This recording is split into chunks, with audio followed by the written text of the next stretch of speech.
Yeah.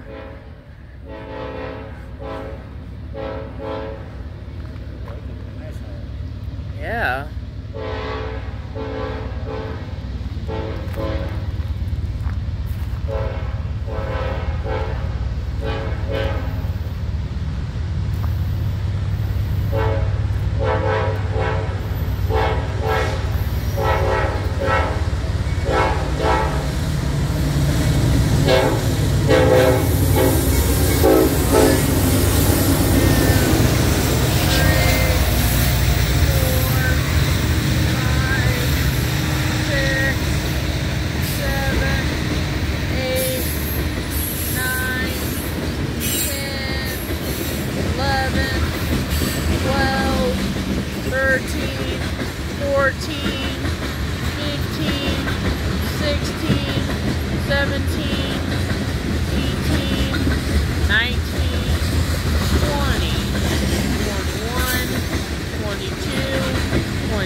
DPU, alright. 154 cars. Check it out. We got a BNSF with our AC4400CW with the SD70 Mac. Color orange and yellow and white and black. And the ES44 AC. How cool was that locomotive with the coal train? Assembled that train was BNSF AC4400C6M with our coal train. That train originates at Callao, Nebraska. Heads east. They're going to turn south at switch track at Heritage at Bevier, Missouri, on its way South going to Thomas Hill Power Plant making electricity. They need electricity and watch TV like Kansas City Chiefs and World Series and baseball from the Cardinals. And they need electricity from the power plant. They unload coal to burn it on this Friday, September 30th, 2022, by Tyler McCully Wide World of Trains on YouTube. Here's the next video. Roll it.